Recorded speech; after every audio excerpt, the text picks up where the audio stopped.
नमस्कार student, maths junction पे आप सभी का स्वागत है। मैं रितेश आज आपको यहाँ पे एमपीएसआई का पेपर सॉल्व करवाने वाला हूँ। ठीक है, मध्य प्रदेश सब इंस्पेक्टर का हम लोग आज पेपर सॉल्व करने वाले हैं। ठीक है, और इसमें मैं आपको बता दूं कि इसमें ये जो पेपर है ये 1 नवंबर 2017 सुबह 9 बजे वाली शिफ्ट का पेपर है।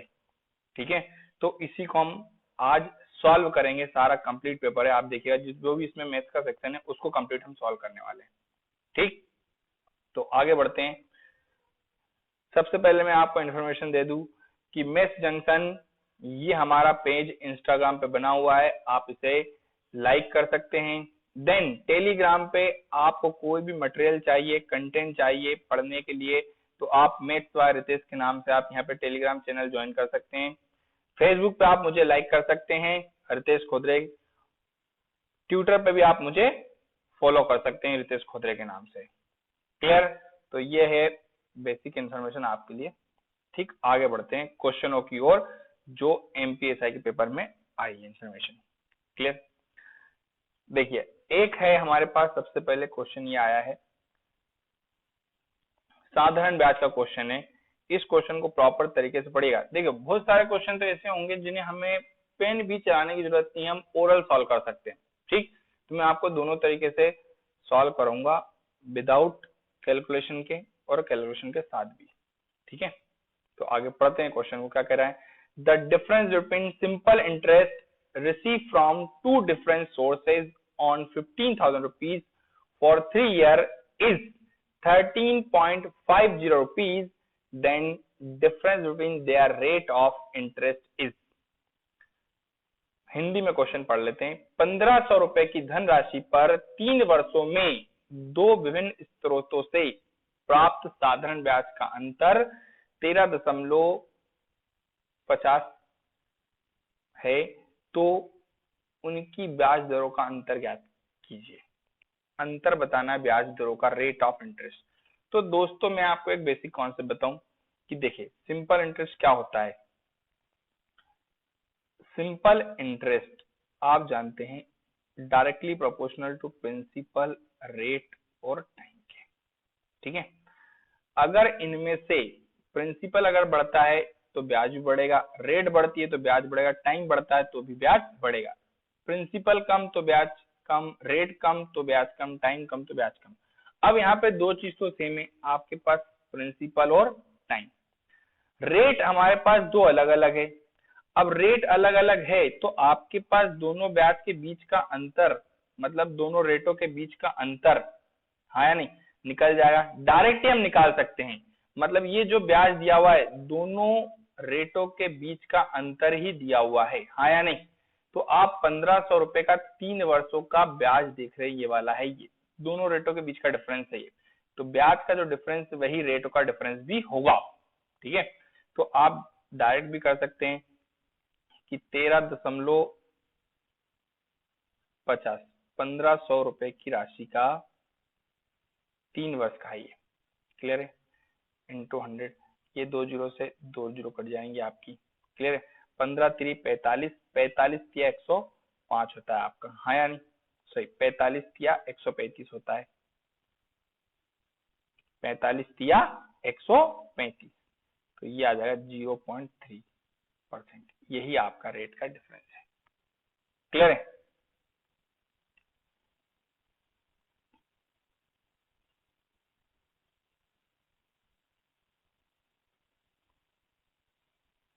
नेक्स्ट क्वेश्चन जो आया है आपके पास, देखिएगा ध्यान से। नेक्स्ट क्वेश्चन दोस्तों ये दिया हुआ है आपको, टाइम एंड वर्क पे दिया हुआ है, जिसमें क्या दिया हुआ है, if A and B together can complete a piece of work in 15 days and B alone in 20 days, in how many days A alone complete the work. आपको ए और बी दोनों एक साथ कितने दिन में काम करते हैं, 15 दिन में, ये दिया हुआ है। बी 20 दिन में करता है, तो ए अकेला कितने दिन में काम करेगा, ये बताना है। तो आप देखिए सिंपल सी बातें हैं कि ए प्लस बी किसी काम को 15 दिन में कर सकते हैं, बी अकेला 20 दिन में काम कर सकता है। तो अगर ए बी का एफिशिएंसी निकाल लें, उसमें से बी का अगर काम हटा देंगे तो आपके पास किसका आ जाएगा, ए का। तो इसका एलसीएम ले ले, कितना आ गया आपके पास, 60। 60 हमारा टोटल वर्क आ गया। ये एक दिन में कितना काम करेगा? 4। 15 दिन में 60 काम कर रहा है, एक दिन में 4 काम। 20 दिन में 60 का मतलब एक दिन में कितना करेगा? 3। बी अकेला एक दिन में 3 काम करता है और ए और बी दोनों मिलकर एक दिन में 4 काम करते हैं। तो 4 में से 3 अगर बी कर रहा है तो ए कितना करेगा? ए एक दिन में 1 काम करेगा, तो 60 दिन में 60 काम करेगा। यस और नो? मतलब आंसर आएगा 60 डेज। समझे बात? क्लियर है? नेक्स्ट क्वेश्चन की ओर बढ़ते हैं। देखिए ये भी टाइम एंड वर्क का क्वेश्चन दिया हुआ है। क्या कह रहा है? A can complete 1/3 of work in 5 days. A किसी काम का 1/3 भाग 5 दिन में पूरा करता है। बी उसी काम का 40% भाग 10 दिनों में पूरा करता है। तो ए और बी दोनों मिलकर उस काम को कितने दिन में खत्म करेंगे? ठीक है, ए अपने काम का 1/3 भाग, ए जो है अपने काम का 1/3, मतलब टोटल काम अगर 3 है, 3 में से 1 काम कर रहा है 5 दिन में, तो पूरा काम करने में कितना टाइम लगेगा? 3 का मल्टीप्लाई 5 में कर दे 15, 15 दिन में पूरा काम कर देगा। बी जो है 40% वर्क कर रहा है, 40%, ध्यान सुनिएगा, 40% मतलब 2/5, 2/5 काम कर रहा है 10, मतलब 5 अगर टोटल वर्क है तो उसमें से 2 काम कर रहा है 10 दिन में। 10 दिन में 2 काम कर रहा है मतलब एक दिन में, सॉरी, 1 काम करने में 5 दिन लग रहे हैं। तो आप देखेंगे 5 काम करने में कितना टाइम लगेगा, तो आप बोलोगे 25 डेज। 25 डेज में पूरा कर लेगा। इन दोनों का एलसीएम ले ले, टोटल वर्क आ गया हमारे पास कितना? 75। तो 15 5 75 होता है, 25 या 75 होता है। ये आपके पास टोटल वर्क है। दोनों मिलके करेंगे तो ए एक दिन में 5 काम करेगा, बी एक दिन में 3 काम करेगा, दोनों मिलके 8 काम करेंगे। ए और बी दोनों मिलके एक दिन में 8 काम करेंगे, तो 75 वर्क करने में इन्हें लगेंगे, 8 से डिवाइड कर दे, 75/8 डेज। यही आपका आंसर हो जाएगा तीसरा। क्लियर है? बेसिक क्वेश्चन है, आराम से समझ समझ के करिएगा। ठीक, बढ़ते हैं नेक्स्ट क्वेश्चन की ओर। देखिए क्या कह रहा है? In what time will 1000 amount to 1331 at 20% per annum compounded half yearly. कितने समय में 1000 रुपए की राशि, कितने समय में 1000 रुपए की राशि 20% चक्रवृद्धि ब्याज की दर से कितना हो जाए? अमाउंट दिया हुआ है आपको 1331, 1331 रुपए। ब्याज की दर जो लग रहा है वो दिया है 6 माही संयोजित की जाए। अब आप जानते 6 माही संयोजित की जाती है तो ये वार्षिक रेट है चक्रवृद्धि ब्याज की, तो इसमें क्या कर देते हैं? 2 से डिवाइड कर देते हैं। अगर 6 माही बोल रहा है तो रेट क्या हो जाएगी? आधी, मतलब 10% हो जाएगी रेट आधी। और टाइम क्या हो जाता है? डबल। टाइम क्या हो जाता है? डबल। मतलब अगर यहाँ पे आपको 1.5 साल दिया तो उसका 3 साल बन जाएगा, 2 साल दिया तो उसका 4 साल बन जाएगा, अगर 1 साल है तो उसका 2 साल बन जाएगा। क्लियर है? तो यहाँ पे हमें क्या दिया हुआ है? प्रिंसिपल और, ध्यान से देखिए, प्रिंसिपल और अमाउंट। प्रिंसिपल कितना दिया है? 1000 रुपए। अमाउंट कितना दिया है? 1331। तो दोस्तों एक चीज देखिए, रेट 1/10, हाँ या नहीं? 10% मतलब 1/10, तो मैं इसको बोल सकता हूँ कि 11/10 हो जाएगा एक साल में। 10 रुपए का ब्याज 1 रुपए मतलब 11/10। तो ये जो दिया हुआ है हमें प्रिंसिपल और ये अमाउंट, तो अगर मैं इसका भी अगर देखता हूं प्रिंसिपल अमाउंट, तो ये 1000 कब होगा? जब 10 की घात क्या हो? 3। और ये क्या हो जाए? 1331 कब होगा? जब 11 की घात क्या हो? 3। मतलब 10 की पावर 3 और 11 की पावर 3, मतलब हमारे पास टाइम कितना आ गया? 3 साल आ गया क्या? है या नहीं? तो रेट आधी तो टाइम क्या जाता है? डबल। तो हमारे पास यहाँ पे 3 आ गया, 3 ईयर। लेकिन 3 ईयर कब आएगा? जब हमने टाइम डबल कर दिया। तो इस टाइम का हम क्या कर दें? आधा कर दें, मतलब आंसर आएगा 1.5 ईयर। क्या आंसर आ जाएगा आपका? 1.5 ईयर कंपाउंड इंटरेस्ट में। तो आपको यहाँ पे क्या दिया है? प्रिंसिपल और अमाउंट को ही ले लो आप, प्रिंसिपल और अमाउंट। तो आप देखिए क्यूब बन रहा है, तो 3 साल की बात कर रहा है, स्क्वायर बनेगा तो कितने साल की बात कर रहा है, 2 साल की बात कर रहा है। क्लियर है? तो ये टाइम आ गया आपके पास 1.5 ईयर। नेक्स्ट फिर टाइम एंड वर्क का क्वेश्चन। तो दोस्तों आपको एक चीज यहाँ पे ये भी देखना है, क्वेश्चनों से एनालिसिस भी करना है कि किस टॉपिक का वेटेज कितना है हमारे लिए। ठीक है, ये भी इन बातों का भी हमें बड़ा विशेष ध्यान रखना है कि क्वेश्चन तो आ रहे हैं, तो किस टॉपिक से कितने क्वेश्चन आ रहे हैं, हमारे से अगले जो एग्जाम होगी उसकी तैयारी हम इसके बेसिस पे कर पाएंगे, इसलिए हम ये क्वेश्चन आज डिस्कस कर रहे हैं। ठीक है, तो देखिए, A and B together can finish the work in 10 days, A alone can do a work in 30 days, then time in which B alone can do the work. तो दोस्तों ये क्वेश्चन भी पिछला जैसा क्वेश्चन था वैसे ही है कि ए और बी दोनों मिलकर 10 दिन में कर रहे हैं, ए अकेला 30 दिन में कर रहा है। ठीक है, तो ए का काम दिया हुआ है, ए और बी का दिया हुआ है, अगर ए का काम हटा दिया जाए ए और बी में से तो बी का काम बचेगा, तो बी कितना दिन में काम पूरा करेगा निकाल सकते हैं हम लोग।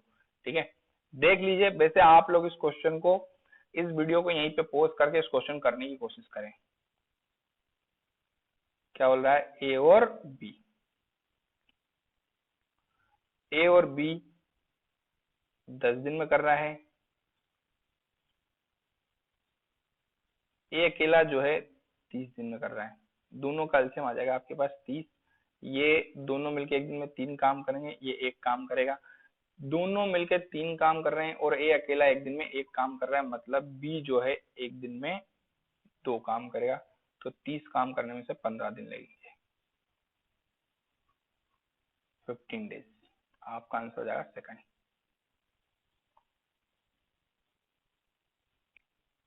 देखिए दोस्तों, यहाँ पे क्वेश्चन देखिए, if sum of two number is 9, दो संख्याओं योग 9 है, sum of their square is 41, दोनों संख्याओं के वर्गों का योग 41 है, then their product is equal to, तो उनका गुणनफल कितना होगा।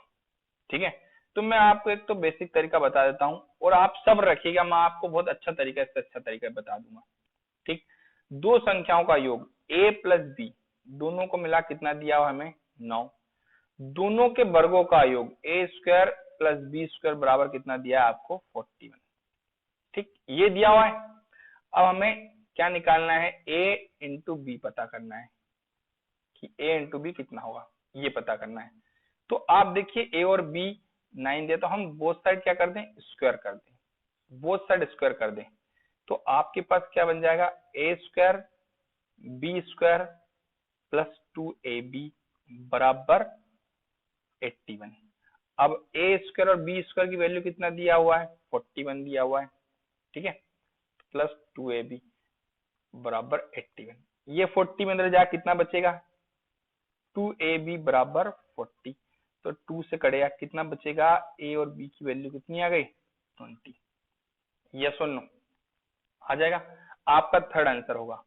लेकिन दोस्तों आप इसको आप डायरेक्ट यहां से भी कर सकते हैं, ध्यान सुनिएगा। देखो क्वेश्चन क्या कह रहा है, दोनों संख्याओं का योग 9 है, तो मैं अगर यहाँ पे देख सकता हूँ मेरे फैक्टर क्या क्या हो सकते हैं। देखिए 9 बनाना है, 1 और 8, लेकिन उनके वर्गों का योग क्या होना चाहिए 41, तो 8 का स्क्वायर में 64 हो जाएगा, तो 41 तो हो नहीं रहा है, तो ये बात, तो ये तो फैक्टर होंगे नहीं, कैंसिल कर देता हूँ। 2 और 7 ले लूं तो 7 का स्क्वायर भी 49 हो जाएगा, ये भी नहीं बनेगा हमारे पास, तो इसको भी मैं क्या कर सकता हूँ, कैंसिल कर सकता हूँ।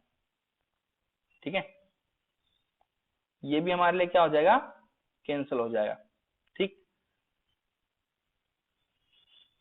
फिर 3 और आप देखिए क्या होगा 6, 3 और 6, तो 6 का स्क्वायर 36 होता है, 3 का स्क्वायर 9 होता है, ये वैल्यू 41 नहीं बनाई, ये भी कैंसिल हो गया, तो 4 और क्या बनेगा 5, 4 का स्क्वायर 16, 5 का स्क्वायर कितना होता है 25, हो जाएगा नहीं हो जाएगा, और इन दोनों का मल्टीप्लाई कितना हो गया 20, ये आपका आंसर आ जाएगा।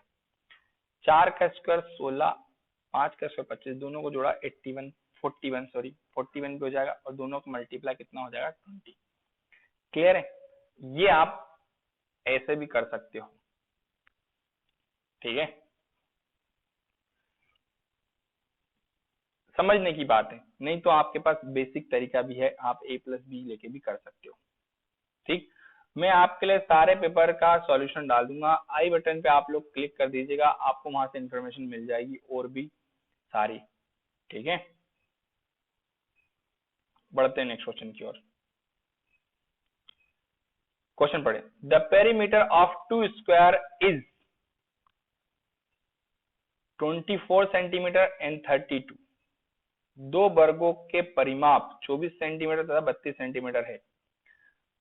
The perimeter of the third square equal in area of 2 the sum of the area of these square is. इन वर्गों के क्षेत्रफल के योग के बराबर क्षेत्रफल वाले एक तीसरे वर्ग का परिमाप क्या है, ये निकालना है हमें। ठीक है, तो आप देखिए दो वर्ग दिए हैं स्क्वायर, ध्यान सुनिए, स्क्वायर जिसकी चारों भुजाएं बराबर हो, तो एक तो ये दिया हुआ है, ये क्या हो जाएगा 4a1। चारों बाउंड्री, इसकी चारों साइड की बाउंड्री ऐड कर लें तो क्या हो जाएगा 4a1। इसको मैंने a1 नाम दे दिया है। ठीक है, एक और स्क्वायर है, ये आपके पास एक और स्क्वायर है, ये ले लेते 4a2, इसकी बाउंड्री जो है a2 है। ठीक, इन दोनों को जोड़ेंगे तो एक और आएगा यहाँ पे तीसरा। ठीक है, क्षेत्रफल ऐड करना है, लेकिन यहाँ पे 4a1 बराबर कितना दिया हुआ है 24, तो a1 की वैल्यू कितनी आ गई आपके पास 6 आ गई। अब यहाँ पे 4a2 बराबर कितना दिया हुआ है 32, तो a2 की वैल्यू आपके पास कितनी आ गई 8, हाँ या नहीं। अब a1 का स्क्वायर, क्योंकि आप जानते हैं कि वर्ग का क्षेत्रफल एरिया ऑफ स्क्वायर क्या होता है a स्क्वायर, तो a1 का स्क्वायर कितना हो जाएगा, ये हो गया आपके पास 36।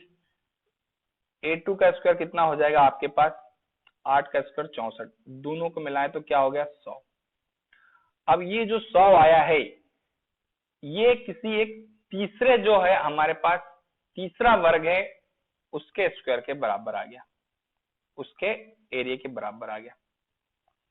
ठीक है, तो यहाँ पे तीसरा a स्क्वायर बराबर 100, तो a की वैल्यू कितनी आ गई 10। अब a की वैल्यू 10 आ गई तो हमें इसका पेरीमीटर निकालना है, परिमाप निकालना है, तो परिमाप निकालने क्या होता है 4a होता है, 4 का मल्टीप्लाई कर दो कितना हो जाएगा 40।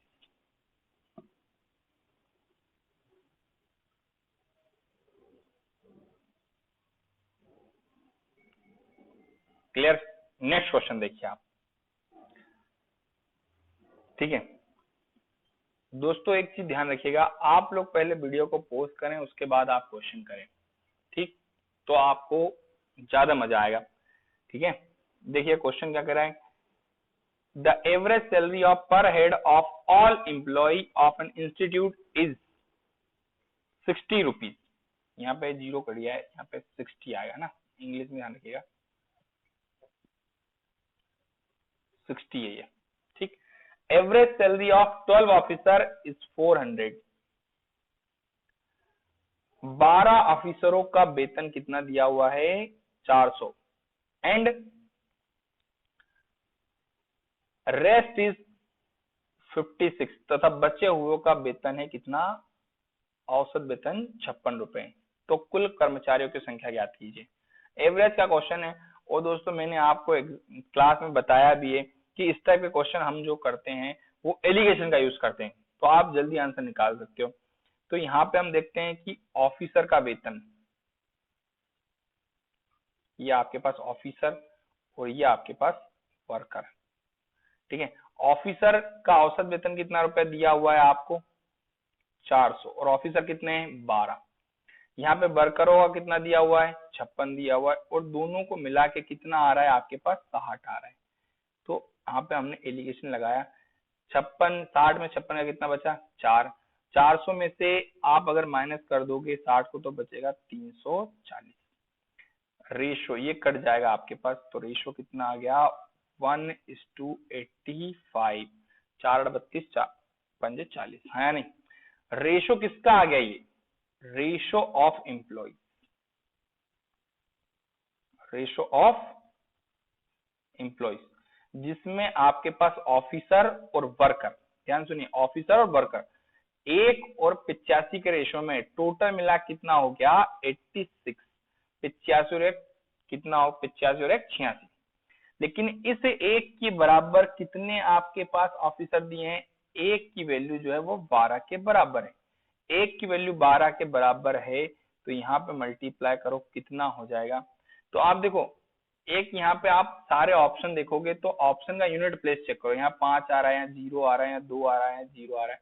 तो आप यूनिट प्लेस मल्टीप्लाई करके देख सकते हो कि भैया 6 का मल्टीप्लाई 2 में होता है तो कितना होगा, 12 होगा। यूनिट प्लेस पे 2 आएगा, मतलब आपका आंसर क्या आ जाएगा, तीसरा आ जाएगा। चाहे तो आप इसको मल्टीप्लाई भी कर सकते हो कि 12 छंग 72 होता है, 2 आ गया, 7 कैरी बचा है, 12 8 96 7 103, ये आ जाएगा आपका आंसर। क्लियर है। तो यहाँ पे आप यूनिट प्लेस और इनसे भी कर सकते हो क्वेश्चन को सॉल्व। ठीक है, नेक्स्ट क्वेश्चन की ओर बढ़ते हैं। देखिए क्या कह रहा है क्वेश्चन, पी क्यू तथा आर की औसत आयु आर की आयु से 5 वर्ष अधिक है। पी क्यू प्लस आर का औसत ले लिया भैया, औसत से कितना अधिक है, 5 अधिक है। ये जो औसत आया है ये 5 अधिक है, आर की आयु से कितना अधिक है, ये 5 अधिक है। तो इसमें से अगर 5 चाहो तो आप कम कर दो या आर की आयु में 5 जोड़ दो, बराबर हो जाएंगे दोनों, हाँ या नहीं। एज क्या हो गई, अब बराबर हो गई। और पी और क्यू का कुल आयु कितनी दी हुई है, 39 वर्ष।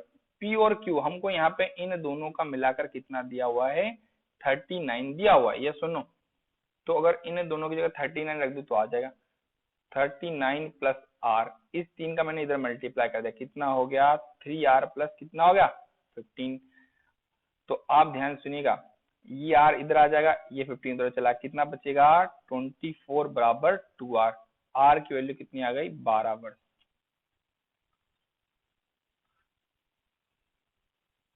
थर्ड आंसर आ जाएगा, समझे। नेक्स्ट क्वेश्चन देखिए, a radio is sold for 990 rupees at a profit of 10%। एक रेडियो को 990 में 10% के लाभ पर बेचा गया। 990 रुपए में बेचा, तब हमें 10% का क्या हुआ है, लाभ हुआ है। यदि उसे 890 में बेचे तो उस पर कितना वास्तविक लाभ या हानि होगा। 890 में बेचे तो ध्यान सुनिएगा 10%, दोस्तों मैं आपको फिर बता दूं कि 10% का प्रॉफिट हुआ है, और आप जानते हो कि कॉस्ट प्राइस जो होता है वो 100% होता है। तो 10% कमा लिया, मतलब ये जो वैल्यू है 990, ये 110 की वैल्यू है या नहीं है, हाँ या नहीं। 10 रुपए का फायदा हो गया, 10% मतलब 100 रुपए में 10 रुपए का फायदा। तो अगर 100 रुपए उसका कॉस्ट था, उसकी लागत 100 रुपए थी, 10 रुपए का फायदा, तो कितना हो गया 990 रुपए हो गया। अब 110 की वैल्यू अगर 990 है तो अगर आप इसको डिवाइड करो तो 1 की वैल्यू 9 आ गई, 100 मल्टीप्लाई करो 900 आ गया, हाँ या नहीं, 900 आ गया। अब 900 रुपए उसकी लागत है और 990 में बेच 890 में बेच देंगे तो आप जानते हो कि हमें क्या हो जाएगा, नुकसान हो जाएगा 10 रुपए का, मतलब चौथा आंसर आ जाएगा। और आप ऐसे भी कर सकते हो 10% का फ्रैक्शन क्या होगा, 1/10 कॉस्ट प्राइस और ये सेलिंग प्राइस। ये जो 10 रुपए ये मेरा क्या है, कॉस्ट है, और 1 रुपए का मुझे फायदा हो रहा है, मतलब सेलिंग प्राइस कितना हो 11 बराबर 990। तो 1 की वैल्यू कितनी आ गई हमारे पास, 90 आ गई, 10 कितना हो गया 900 कॉस्ट आ गई। और अगर हम इसको बेच रहे हैं 890, मतलब 10 रुपए का क्या हो जाएगा, नुकसान हो जाएगा, समझे। बेसिक क्वेश्चन है, सिंपल सिंपल क्वेश्चन आए, बड़े आप धैर्य के साथ अगर क्वेश्चन करेंगे तो आप 40 में से 40 नंबर ला सकते हैं। जो वेटेज होता है हमारा 40 नंबर का, मैथ रीजनिंग दोनों मिलाकर, तो आप 40 में से 40 नंबर ला सकते हैं, आराम से ला सकते हैं। नेक्स्ट क्वेश्चन क्या कहता है, देखिए, a moving train crosses a telegraph post and a bridge 264 meter long in 8 seconds and 20 seconds respectively, then what is the speed of train। रेलगाड़ी की चाल बताना है, ये टाइम डिस्टेंस का क्वेश्चन है, टाइम एंड डिस्टेंस का समय और दूरी का क्वेश्चन है। ध्यान से देखिए, ट्रेन कॉन्सेप्ट पे बेस है। एक रेलगाड़ी एक टेलीग्राफ पोस्ट को और 264 मीटर लंबे पुल को पार करने में 8 सेकंड और 20 सेकंड का समय लेती है। तो देखो दोस्तों, जब भी टेलीग्राफ पोस्ट को पार करेगी, या मैंने आपको बताया जब भी ट्रेन किसी पेड़, पोल, आदमी या चेक बॉक्स को पार करती है, मतलब खुद की लेंथ को पार करती है, और खुद की लेंथ को पार करने में कितना समय ले रही है? 8 सेकंड का समय ले रही है।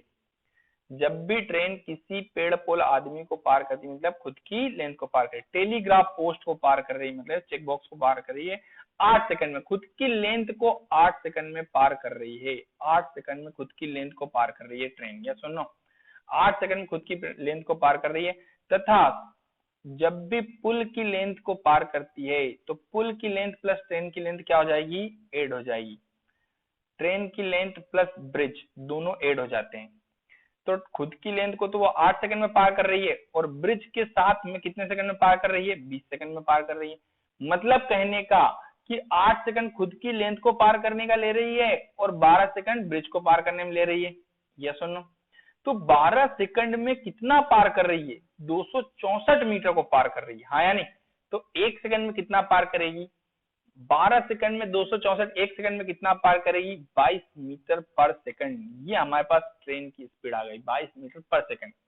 लेकिन दोस्तों एक चीज ध्यान रखिएगा, ये आंसर तो आ गया, लेकिन हमारे पास सारे ऑप्शन जो है किलोमीटर पर आवर में।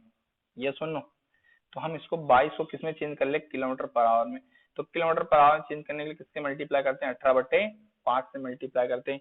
कितनी बार कट गया? 18 से। ये 5 से 18 कितनी बार? 3.6 टाइम। मल्टीप्लाई कर दोगे तो आपके पास आंसर आ जाएगा, मल्टीप्लाई कर दो तो आपका आंसर आएगा 79.2 kmph।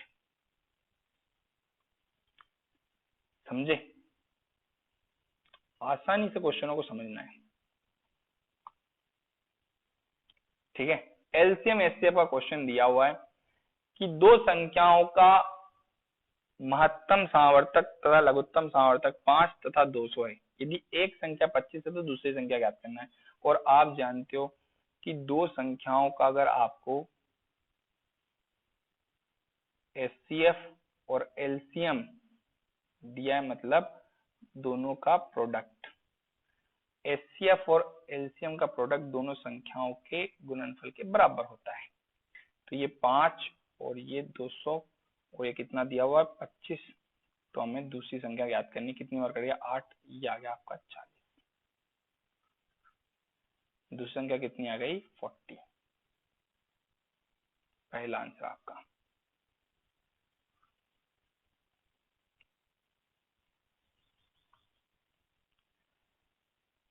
देखिए नेक्स्ट क्वेश्चन ये दिया हुआ है, रेशो का क्वेश्चन है।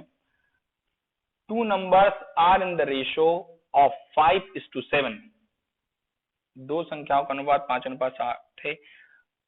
If 9 is subtract from each of them, then the ratio becomes 7:11। यदि प्रत्येक संख्या से 9 घटा दिया जाए तो अनुपात 7:11 हो जाता है। तो दोनों संख्याओं का अंतर ज्ञात करें। हमें इन दोनों का डिफरेंस निकालना है। ध्यान से देखिएगा दोस्तों, मैंने आपको एक चीज बताई कि हम एक तो x मान के भी कर सकते हैं और विदाउट x भी कर सकते हैं। तो मैं आपको विदाउट x पहले बताता हूँ। देखिएगा, दो संख्या 5 और 7 का रेशो है।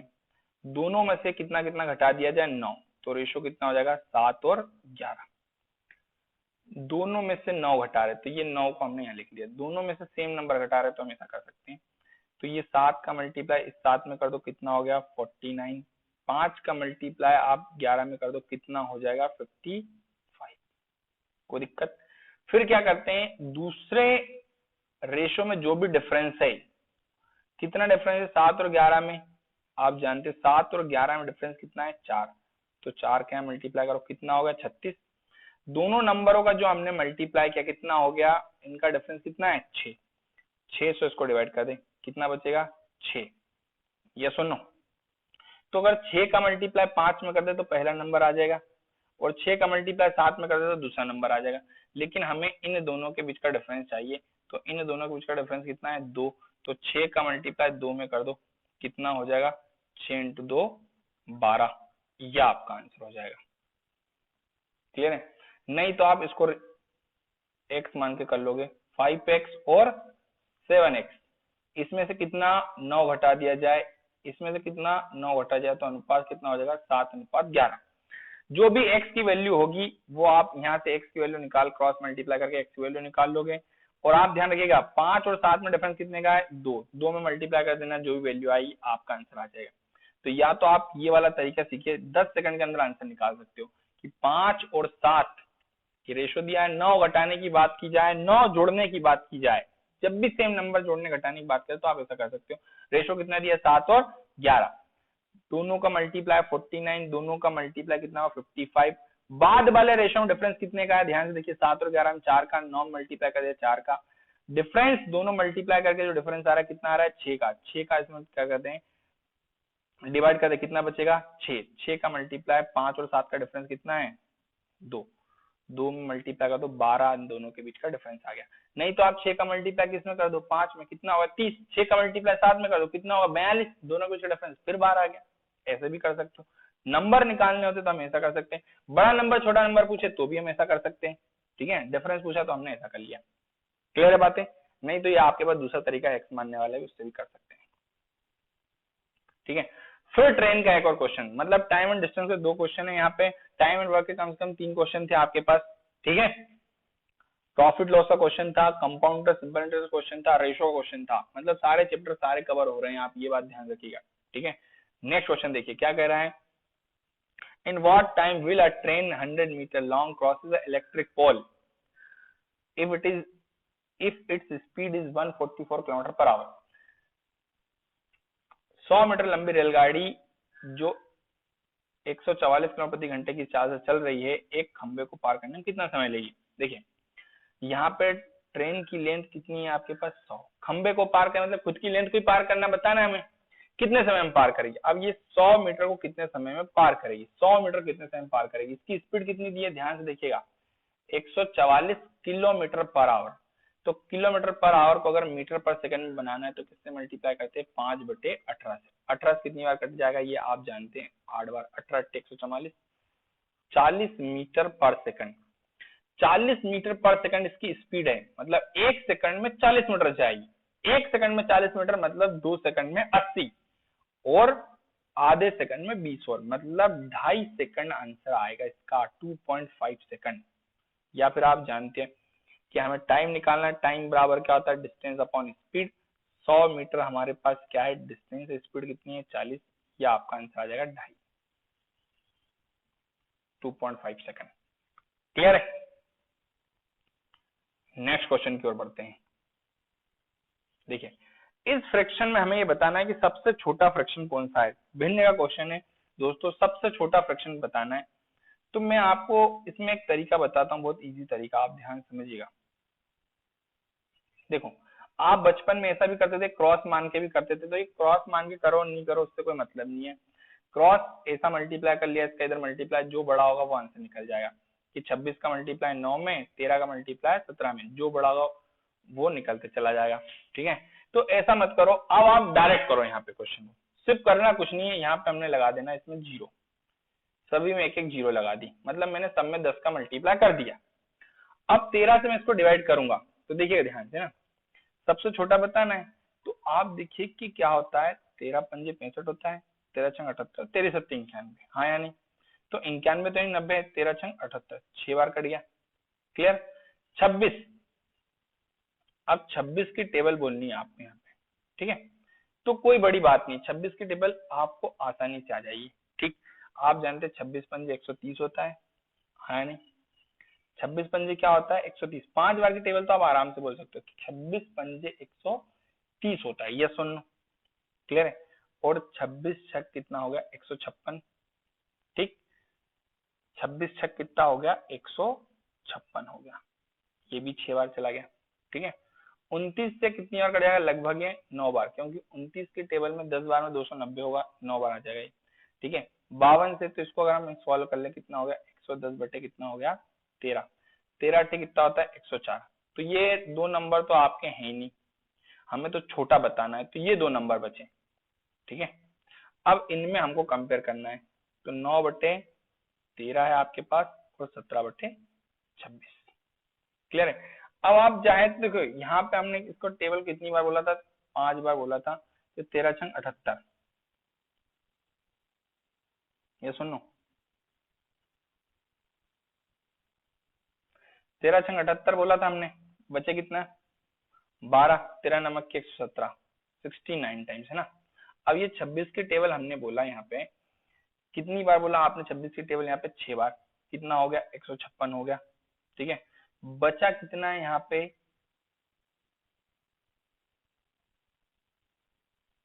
14 और बचा है, ठीक है 14 और बचा है। तो आपके पास 26 पंजे 130, छोटा नंबर आ गया, ये 65 आ रहा है, कितना 69 आ रहा है, ये भी आप काट के देख सकते हैं 17/26। या फिर आप ऐसा कर लो, इसका मल्टीप्लाई इधर कर दो, 26 का मल्टीप्लाई 9 में, हाँ या नहीं, 26 का मल्टीप्लाई 9 में कर सकते हो, बिल्कुल आसानी से कर सकते हो। क्या करोगे, आपको अगर टेबल आती तो बहुत अच्छी बात है, नहीं आती तो और भी अच्छी बात है, ठीक है। 26 की टेबल अगर आप बोलोगे 10 बार तो कितना होता है 260 होता है, 26 कम कर दो कितना होगा 234 आ जाएगा, ठीक है। 13 का मल्टीप्लाई 17 में करना है, ठीक है, तो क्या होगा 221। कौन सा नंबर बड़ा है, ये नंबर बड़ा है, ये नंबर छोटा है, ये नंबर आपका आंसर आ जाएगा, ठीक है। तो आप ऐसे भी निकाल सकते हो, या सब में जीरो लगा लो, डिवाइड करते जाओ, आपका सबसे जल्दी आंसर उसी से आएगा, ठीक है। क्रॉस मल्टीप्लाई करके भी आप आंसर निकाल सकते हो, जैसे क्रॉस मल्टीप्लाई, तो ये बड़ा नंबर निकल गया, छोटा नंबर निकल गया, छोटा नंबर पता करना था, ठीक है। नेक्स्ट देखिए, टाइम एंड डिस्टेंस का फिर एक और क्वेश्चन, मतलब तीसरा क्वेश्चन है अभी टाइम एंड डिस्टेंस का, आप लोग इस पे फोकस करिए। एक व्यक्ति साइकिल से चलते हुए 150 मीटर की दूरी को 25 सेकंड में तय करता है। एक व्यक्ति साइकिल चलते हुए 150 मीटर की दूरी को 25 सेकंड में तय करता है, तो गति किलोमीटर प्रति घंटे में ज्ञात कीजिए। 150 मीटर की दूरी को 25 सेकंड में पार करता है, ध्यान सुनिए 150 मीटर 125 सेकंड मतलब कितना आ जाएगा आपके पास, 150 को डिवाइड कर दो भैया 25 से, कितना आ गया 6 मीटर पर सेकंड, एक सेकंड में कितना चलता है 6। आप जानते हैं हमें निकालना है क्या, स्पीड, और स्पीड बराबर डिस्टेंस अपॉन क्या होता है टाइम। ये आपके पास क्या दिया हुआ है, आपको डिस्टेंस दिया हुआ है, टाइम दिया हुआ है 6 मीटर पर सेकंड, लेकिन हमें इसको कन्वर्ट करना है किलोमीटर पर आवर में, कितना होगा 18/5 से डिवाइड कर दे, कितना होगा 3.6, 6 का मल्टीप्लाई 36 मतलब 216 होता है, 21.6 आपका आंसर हो जाएगा किलोमीटर पर आवर।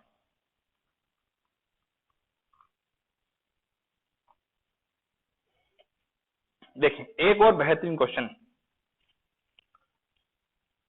तो सारी चीजें आपको समझते जाना है, धीरे धीरे कहीं भी दिक्कत आए आप मुझे कमेंट करके बता सकते हैं, ठीक है। क्या आप मुझे, मेरा नंबर इसमें डला हुआ है, आप मुझे वहां भी मैसेज कर सकते हैं, व्हाट्सएप पे मैसेज कर सकते हैं, कोई मटेरियल चाहे तो आप टेलीग्राम से मेरे चैनल से आप प्राप्त कर सकते हैं, ठीक। 200 लीटर के मिश्रण में 15% पानी है और शेष दूध है। 200 लीटर का मिश्रण जिसमें 15% पानी और शेष दूध है, मतलब 15% पानी मतलब 85% क्या है दूध है, ठीक। नए मिश्रण में 87.5% दूध बनाने के लिए, मतलब इतना दूध बनाने के लिए इसमें कितना दूध मिलाया जाए, कितना दूध और मिलाया जाए, ठीक है। तो इस क्वेश्चन को करने के मैं आपको तरीके बता देता हूँ दोस्तों। देखो हमेशा हमें कांस्टेंट वैल्यू को पकड़ना है, जो न बदले, जो कभी ना बदले उस वैल्यू को पकड़े, जो कभी ना बदले, जो बदल जाए वो हमारे किस काम का। जीवन में भी ये रूल रखना है, पकड़ना उसी को है जो कभी ना बदले, ठीक है। नहीं तो हर वैलेंटाइन डे कोई और आ रहा है, ऐसा भी हो सकता है आपके साथ। तो देखिए 200 का है तो भैया 200 में अगर आप देखेंगे 15% वाटर है, तो मिल्क कितना है आपके पास 85% क्या है मिल्क, तो आप बोल सकते हो 15 मतलब कितना होगा 30, 30 लीटर हमारे पास क्या है यहाँ पे वाटर है, और 170 लीटर क्या है मिल्क। मिल्क तो बदल रहा है, मिल्क तो मिला रहे हैं पर वाटर तो नहीं मिला रहे हैं, तो यहाँ पे अगर 87.5% ये जो नया बनेगा, ये जो होगा इसमें कुछ और मिलाएंगे, कुछ और मिला देंगे तो ये 87.5% के बराबर हो जाएगा। लेकिन ये जो होगा वो 12.5% के बराबर होगा। ये सुनो, 12.5% के बराबर, 12.5% इट मीन्स दोस्त 1/8। 1/8 की वैल्यू मतलब 1 की वैल्यू जो है वो कितना है, 30 है। तो 8 की वैल्यू कितना हो जाएगा, 240। 8 की वैल्यू 240 दोस्तों। तो आप देखिए कि टोटल मिश्रण जो है, ये 8 जो है टोटल मिश्रण को बता रहा है, तो टोटल मिश्रण जो बन जाएगा 240 का बन जाएगा। पहले कितने लीटर का था, 200 लीटर का था। अब कितना हो जाएगा, 240 हो जाएगा। तो मतलब कितना मिला दिया आपने इसमें, 200 कम कर दो, कितना हो गया, 40 लीटर मिल्क मिला दिया आपने। यस और नो? नहीं तो आप ऐसा कर सकते हो, मैं आपको फिर बता दूं, जो ना बदले उसको पकड़े हम, ठीक। 200 लीटर का मिश्रण है, ध्यान सुनिएगा, 200 लीटर का मिश्रण है, इसमें 15% वाटर है। अब नया मिश्रण कितना बनेगा, जिसमें 12.5% वाटर हो जाए, 12.5%। यस और नो? ठीक है ना, 12.5% क्या हो जाए, वाटर। क्लियर है, समझिए क्या? तो परसेंटेज से परसेंटेज कैंसिल, ये पॉइंट से यहाँ 10 लगा दो, लिखना चाहते हो लिख सकते हो, कोई दिक्कत नहीं है। ठीक है, ये कट गया, ये कितनी बार कट गया इससे, 2 बार। 5 से 25 बार, 5 से 2 बार। ठीक, 25 से कितनी बार कट गया, 8 बार।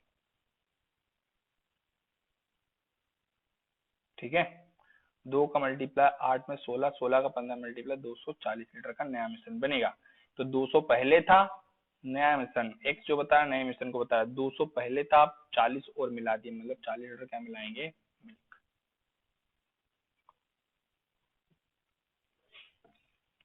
नेक्स्ट क्वेश्चन देखिएगा आप लोग, ये दिया है आपको, प्रॉफिट लॉस का क्वेश्चन है।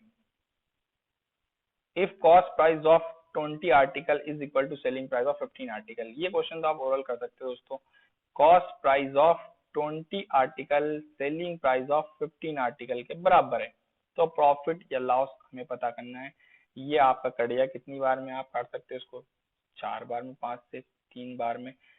सीपी और एसपी का रेशो 3 और 4, मतलब कॉस्ट प्राइस 3 रुपए, सेलिंग प्राइस 4 रुपए, डिफरेंस आपके पास 1 रुपए का प्रॉफिट किस पे आ रहा है, 3 पर इंटू 100।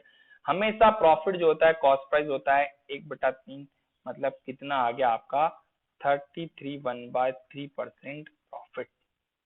यस और नो, समझे?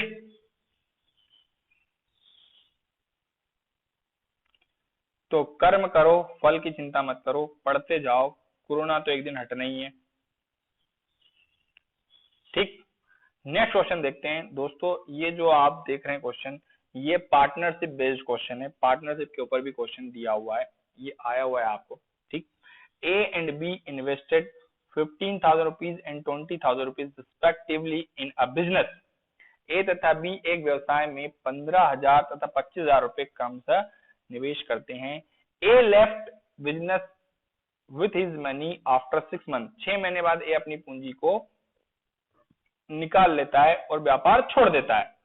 At the end of first year, और एक वर्ष के अंत में, they earn a profit 13,000 rupees, तथा एक वर्ष के अंत में उन्हें 13,000 रुपए का लाभ होता है।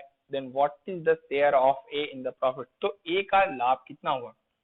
दोस्तों मैं आपको बता दूं कि आप जानते हैं प्रॉफिट बराबर क्या होता है, कैपिटल इनटू टाइम। प्रॉफिट बराबर कैपिटल इनटू टाइम। तो ए और बी की बात करें, ए ने कितने रुपए लगाए हैं, 15,000 रुपए लगाए हैं। बी ने कितने रुपए लगाए हैं, 25,000 रुपए लगाए हैं। ठीक है, रेशो देखोगे तो आपके पास कितना आ जाएगा, ये 3 और 5 का रेशो। लेकिन ए ने कितने टाइम तक पैसा लगने दिया, 6 महीने तक, और बी ने कितने टाइम तक लगने दिया, 12 महीने तक। ध्यान से सुनिए, कैपिटल का टाइम में मल्टीप्लाई तो प्रॉफिट का रेशो बनेगा। ठीक है, इसने 6 महीने बाद पैसा निकाल लिया, इसने 12 महीने तक लगने दिया, तो इसे 12 महीने का प्रॉफिट मिलेगा, इसे 6 महीने का प्रॉफिट मिलेगा। ये आपका करेगा कितना होगा, 2, मतलब 3 और 10 के रेशो में प्रॉफिट बटेगा, 3 और 10 के रेशो में। टोटल मिला के 13, और 13 के बराबर कितना है, 13,000। एक की वैल्यू कितनी आ गई, 1000, तो 1000 की 3 जीरो इसके पीछे चिपका दो, 3 जीरो इसके पीछे चिपका, मतलब इस भाई साहब को मिलेंगे 3,000 रुपए, इसको मिलेंगे 10,000 रुपए। ए को 3,000 रुपए मिलेगा। ये आपका आंसर हो जाएगा। ठीक, इसी के साथ ये हमारा एक पेपर कंप्लीट हो गया है। ठीक है, जिसमें मैथ्स के क्वेश्चन आए थे ये हमने सॉल्व कर लिया है। ठीक, आप मैथ्स जंक्शन को लाइक, सब्सक्राइब एंड शेयर ज्यादा से ज्यादा अपने दोस्तों तक पहुंचाएं। ठीक है, जो लोग एसआई की एग्जाम दे रहे हैं, कांस्टेबल की एग्जाम दे रहे हैं, या कोई भी व्यापम की एग्जाम दे रहे हैं, उनके लिए यह वीडियो बहुत हेल्पफुल है। आप इसे देखते रहिए, कमेंट करते रहिए, और कोई दिक्कत तो आप मुझे मैसेज करके आप उससे पूछ सकते हैं। तब तक के लिए अलविदा दोस्तों, पढ़ते रहिए।